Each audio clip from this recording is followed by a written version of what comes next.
Recent reporting from the Wall Street Journal writes that the United States funded scientist Benjamin Hu is one of the 3 Chinese researchers to reportedly fall ill during the early outbreak of COVID-19, according to current and former U.S. officials.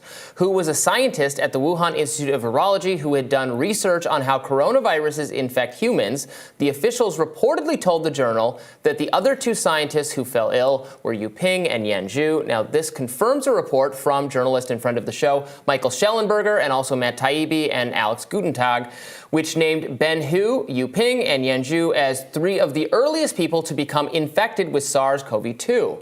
According to sources in the United States government, Hu reportedly led the Wuhan Institute's gain-of-function research on, quote, SARS-like coronaviruses. In response to news yesterday that President Joe Biden missed a deadline he signed that called for the declassification of possible links to COVID origins, Intercept D.C. Bureau Chief Ryan Grim tweeted, Biden is breaking the law by refusing to declassify information Congress ordered him to declassify.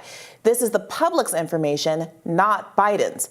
Joining us now to discuss all of this is Twitter Files author Michael Shellenberger. Welcome back, Michael. Good to be with you guys. Okay, so first, tell me about the choice not to declassify these documents. What does it mean, and what do you think the reason behind it is? Do you suspect that there is information that is going to be unflattering to the administration? I mean, that's definitely the suspicion. And the people that we've been interviewing have said that it is complex to declassify information. You want to both protect the sources and also the methods in which that intelligence was gathered. There was a lot of reluctance on the part of our sources to even describe how the intelligence that they were passing on to us was collected. They were reluctant to even name the 3 patients 0. But ultimately, yeah, this is the information, as Ryan Grim said, that belongs to the American people. It does not belong to the federal government. I think we've seen way too much secrecy around this, secrecy that impeded a proper response to the pandemic, that's impeded getting to the bottom of how it started and how it spread and was allowed to spread so quickly, since obviously having known where it came from might have been a way to stop it spread much earlier, or at least to deal with it.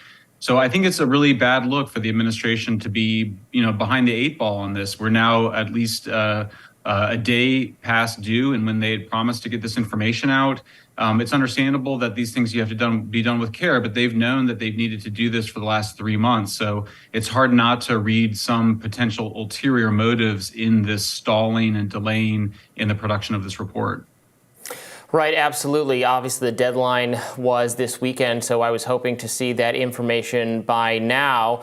The Wall Street Journal confirming, what you reported a few days ago or last week about, those patients 0. I'm wondering if you've, looking at the discourse on social media or elsewhere, are you seeing people who had disdained the lab leak theory or written it off as a conspiracy theory now that, and maybe they didn't, believe you last week, but now there's also a mainstream media institution has confirmed it as well.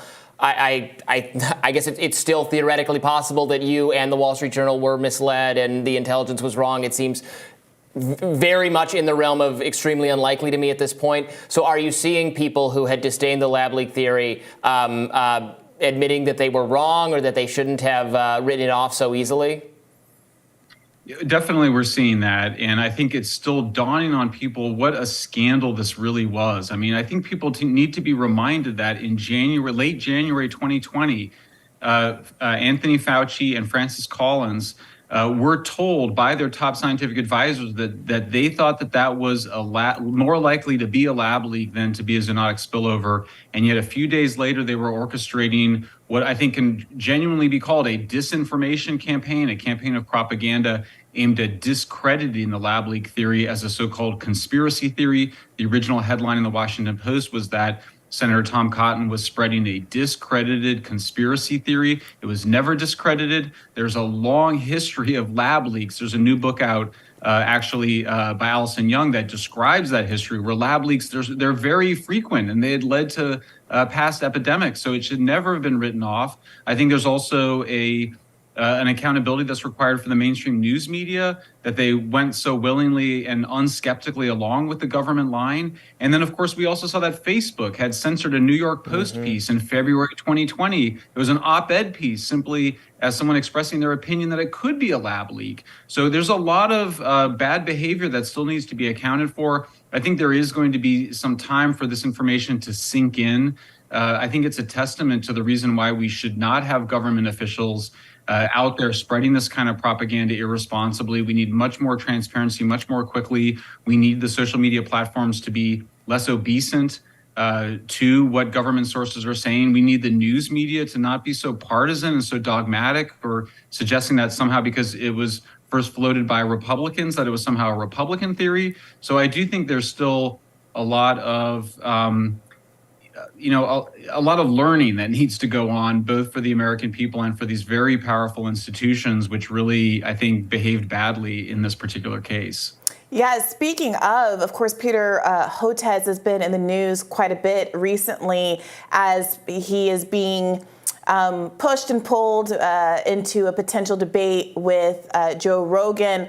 But this is not the first time that he's been before the public eye. He was someone who quite famously, now notoriously, gave an interview in which he described Jon Stewart's lab leak joke on late night TV as an attack on science. It was characterized by dangerous by a lot of people. I wonder what you make of the public reaction now that lab leak is increasingly confirmed by even mainstream sources.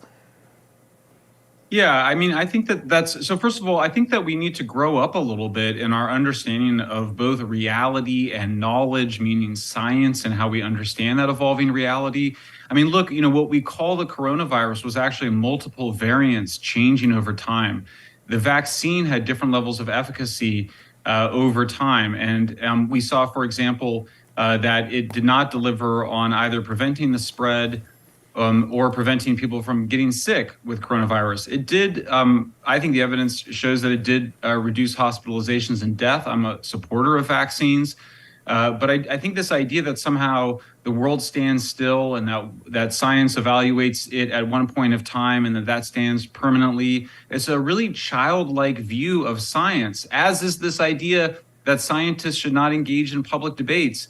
I mean, here you have someone like Joe Rogan. You go for 3 hours on Joe Rogan. How could you possibly not want to participate in that kind of a forum? It's the opposite of the kind of crossfire debates that you used to see, where you really did have to talk fast and try to get your words in there. 3 hours is plenty of time. And so I think that so there's a weird mix of arrogance and insecurity here. It's arrogance on the one hand that suggests that because of my position and my credentials, I should be able to decide what other people can read and listen to. But it's insecurity, too, in the sense that you don't feel confident enough in your position to be able to defend it publicly.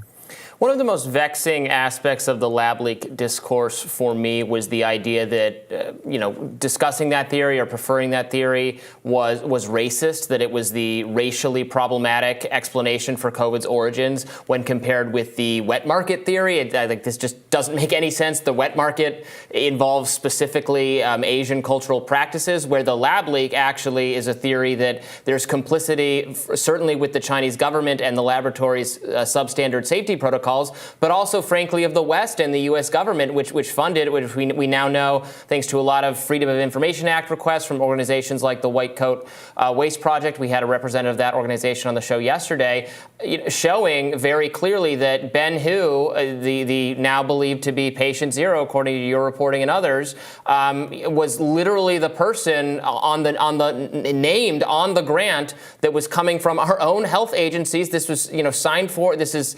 Fauci is all over this, is involved at the highest levels. I've never been someone who thinks that, Fauci, because he advocated policies I disagree with or something, he should be in jail. He has the right to recommend policies. But to my mind, this does go beyond this. I mean, if this research is responsible or is involved in the origins of a pandemic that killed 10 million people, I would think there would need to be some institutional consequences and also consequences for the individuals who were at the foremost level advocating these dangerous policies. Well, that's right. And so when you look at the behaviors of Fauci and Collins, those look like behaviors of a cover-up.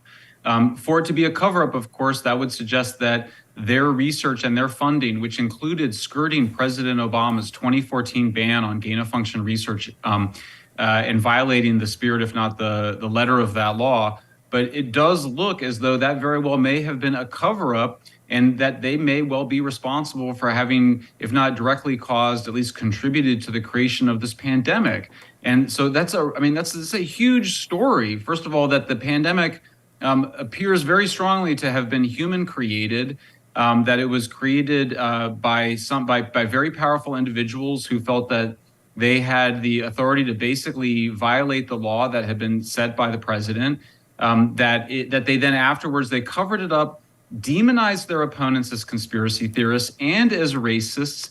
And, our country just has such a long and tragic history of racism, obviously anti-Semitism, and we start to see those words being abused. And I think that anybody that cares about the progress that we've made in our country on civil rights and that cares about equal rights should be particularly upset and angry when that kind of language is being used to disparage people unfairly. As you said, the notion that the Chinese are all eating bats or that they're eating pangolins, that's a much more racist trope than the idea that the Chinese are not very good at lab security, particularly given that everybody's been bad at lab security. Right. I think there's a lot of reasons to be quite upset about this. We haven't gotten to the bottom of it yet. We do need answers. And I'm with you, Robbie. I don't feel a strong will to punish, but I do have a strong will to get to the bottom of what's going on and get to the truth of this matter. It does matter. It does matter for both just having an understanding of the past, but also to being able to prevent similar kinds of pandemics from occurring in the future.